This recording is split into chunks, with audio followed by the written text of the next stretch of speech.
بسم الله الرحمن الرحيم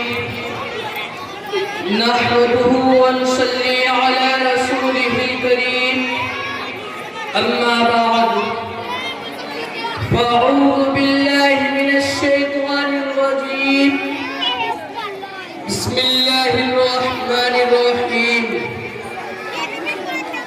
يا أيها الذين آمنوا إنما الخمر والميسر والأنصاب والأزلام رجس من عمل الشيطان فاجتنبوه لعلكم تفلحون. وقال النبي صلى الله عليه وسلم من شرب الخمر لم يقبل الله له صلاة 40 صباحا أو كما قال عليه الصلاة والسلام. وہ جس کے نوجوانوں میں عقابی شاہ بازی ہے، جسے رب نے عطا کی ہے فراست بھی شریعت بھی، نشے میں ہو گئے مغرور اور غافل ہے ہر شے سے، نتیجہ اشکارا ہے کہ ٹوٹی ہے فلاکت بھی. حضرات اساتذہ کرام، قابل احترام اور عزیز طلباء، آج کی اس نورانی محفل میں ناچیز کا موضوع سخن نوجوانوں کے اندر نشے کی بڑھتی ہوئی بیماری اور قرآن و سنت کی روشنی میں اس قباحت کو اجاگر کرنا ہے. اللہ بابل ضمیر کو درستگی کے ساتھ ادا کرنے کی توفیق مرحمت فرمائے. حضرات گرامی، جب جبل عبیق قبیس سے آفتاب ہدایت نے اپنی نورانی کرنوں سے عالم فانی کو ضیاءپاشی کے دلکش جھوم رودیعت فرمانے کی خاطر صفا کی چوٹی سے صدا لگانے کی ٹھانی تو اس دنیا رنگ و بو میں شیطان نے ہزاروں شیطانوں کا جال بچھا رکھا تھا. کروڑوں رنگتوں سے انسانوں کی تباہی کے اسباب زینت منتغا بنے ہوئے تھے اور لامحدود ہلاکت خیز بیماریاں جنم لیے ہوئے تھی، جن کی تفصیل کے لیے ایک طویل وقت درکار ہے. چنانچہ ان مہلک امراض میں ایک مرض یہ بھی تھا کہ لوگ نشے کے بے حد عادی تھے، گویا نشہ ان کی گھٹی میں پڑا ہوا تھا. جب تاجدار کونین فخر موجودات سرور دو عالم حضور صلی اللہ علیہ وسلم مدینہ منورہ پہنچے، وہاں نشے کا عام رواج پایا تو بعض صحابہ حضرت عمر، معاذ بن جبل اور چند انصاری صحابہ اکرام نے اللہ کے نبی صلی اللہ علیہ وسلم سے عرض کیا کہ شراب اور قمار انسان کی عقل کو خراب اور برباد کر دیتا ہے، ان کے بارے میں آپ کا کیا ارشاد ہے؟ تو اس پر یہ آیت نازل ہوئی يَسْأَلُونَكَ عَنِ الْخَمْرِ وَالْمَيْسِرِ قُلْ فِيهِمَا إِثْمٌ كَبِيرٌ وَمَنَافِعُ لِلنَّاسِ وَإِثْمُهُمَا أَكْبَرُ مِن نَّفْعِهِمَا. اس آیت میں اگرچہ صراحتاً حرمت شراب کو بیان نہیں کیا گیا، مگر مشورہ یہ دیا گیا کہ اس کا نقصان نفع سے زیادہ ہے، یعنی اس کا استعمال قابل ترک ہے. چنانچہ اس حکم ربانی کے بعد بعض صحابہ اکرام نے شراب کو بالکل ترک کر دیا. پھر دوسرا حکم آیا، نماز جیسے عبادت شراب پی کر بالکل نہ کی جائے. تو اس حکم خداوندی کے نتیجے میں بعض صحابہ اکرام نے شراب کو بالکل چھوڑ دیا اور بعض انصار و مہاجرین میں شراب نوشی کے نتیجے میں جھگڑا ہوا تو اللہ تعالی نے اپنے پیارے نبی کی چاہت اور دعا کو قبول کرتے ہوئے بیان شافی قرآن کریم میں ہمیشہ کے لیے ثابت فرما دیا کہ انما الخمر والمیسر والانصاب والازلام رجس من عمل الشیطان فاجتنبوه۔ اس آیت میں خداوند قدوس نے متعدد چیزوں کے ساتھ شراب کو صراحتاً ناپاک اور شیطان کا عمل قرار دیا ہے۔ یہ حکم سننا تھا، صحابہ اکرام کے دل میں شراب کی ایسی نفرت جاگزی ہوئی کہ بعض صحابہ اس وقت سراحے اور جام کی حرکت میں تھے۔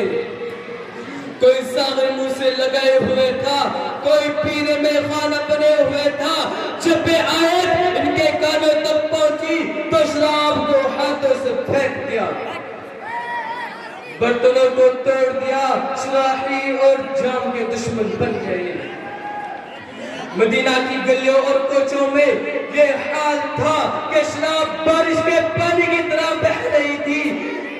ایک صحابی اپنا تمام اثاثہ خرچ کر کے شراب خرید کر لائے۔ دل میں جذبہ تھا، یہ شوق تھا اور یہ خواہش تھی کہ اس سے بہت سا نفع کما کر اپنی ضرورتوں کو پورا کروں گا۔ جیسا کہ پہلے بھی اعلان کیا گیا کہ ہمارے مدرسے کے وہ طلبہ جن کی ڈیوٹی کھانا کھلانے میں ہے وہ اپنی ڈیوٹی پر پہنچ جائیں۔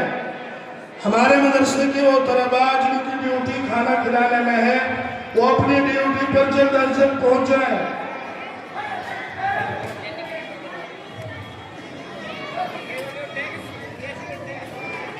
دل میں جذبہ تھا، یہ شوق تھا اور یہ خواہش تھی کہ اس سے بہت سا نفع کما کر اپنی ضرورتوں کو پورا کروں گا، خوشحالی کی زندگی گزاروں گا، عیش و عشرت کے ایام کی باد بہاری نصیب ہوگی اور شادابیوں کی بہاروں کو سنگار ہوگا۔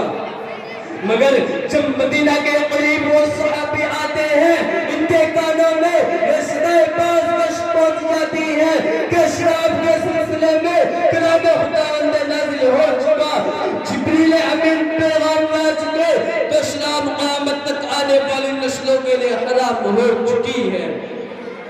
تو شراب کا لدا ہوا قافلہ مدینے سے باہر ہی لوٹ دیتے ہیں اور دربار رسالت میں حاضر ہوتے ہیں، تاجدار کونین کی بارگاہ میں دستک دیتے ہیں، عرض کرتے ہیں یا رسول اللہ غلام حاضر ہے، اپنے تمام سرمائے کی شراب خرید کر لایا ہے، نفع کی امید رکھتے ہوئے شراب خریدی ہے، مگر شہر میں داخل ہونے سے پہلے ہی یہ اطلاع مل چکی ہے کہ شراب کی حرمت قرآن کریم میں ہمیشہ کے لیے بیان کی جا چکی ہے۔ یا رسول اللہ فرمائیے میرے لیے کا حکم ہے، میرے آقا نے حکم دیا شراب کے برتنوں کو توڑ دو۔ صحابی کا حکم سننا تھا، بغیر فکر اور تردد کے فرمان آقا کو پانے کے بعد تمام شرابوں کے برتن اوندھے کر دے جاتے ہیں اور نفع نقصان کی پرواہ نہیں کی جائے۔ گویا یہ ننگ عاشقی ہے سود حاصل دیکھنے والے، یہ ننگ عاشقی ہے سود حاصل دیکھنے والے، یہاں گمراہ کہلاتے ہیں منزل دیکھنے والے۔ عزیز دوستوں اور بزرگوں، قرآن کریم کی آیت سے یہ بات واضح ہو جاتی ہے کہ شراب حرام ہے اور نشہ کرنے والا شخص اللہ کی بارگاہ میں مجرم ہے، اللہ کی پکڑ اس پر آئے گی، خداوند قدوس کا قہر و غضب اس پر ٹوٹے گا۔ نیز اسی طرح بے شمار احادیث مبارکہ سے بھی یہ ثابت ہوتا ہے کہ نشے کا عادی شخص اور شراب خور کی اللہ کی بارگاہ میں سخت سزا ہے۔ اس لیے آج کا جو نوجوان نشے کا عادی ہو چکا ہے وہ یاد رکھے کہ اگر اس حرکت سے باز نہ آیا تو وہ اللہ کی پکڑ میں آئے گا، اور اللہ کی پکڑ جب آتی ہے تو بڑی سخت ہوتی ہے۔ ان بطش ربک لشدید، پہاڑ پر اس کی پکڑ کو برداشت نہیں کر سکتا۔ قرآن کریم نے فرمایا ان بطش ربک لشدید، پہاڑ پر اس کی پکڑ کو برداشت سے تھر تھراتے ہیں اور کائنات کا ذرہ ذرہ اس کے ذم پر آنے سے لرزا ہے. اس لیے ہم سب طے کرتے ہیں کہ انشاءاللہ آج سے ہم نشہ لانے والی چیزوں سے یکسو رہیں گے اور خداوند قدوس کے احکام کے مطابق زندگی گزاریں گے. اللہ پاک ہم سب کو نشے کی بیماری سے محفوظ رکھے. وآخر دعوانا الحمدللہ رب العالمین.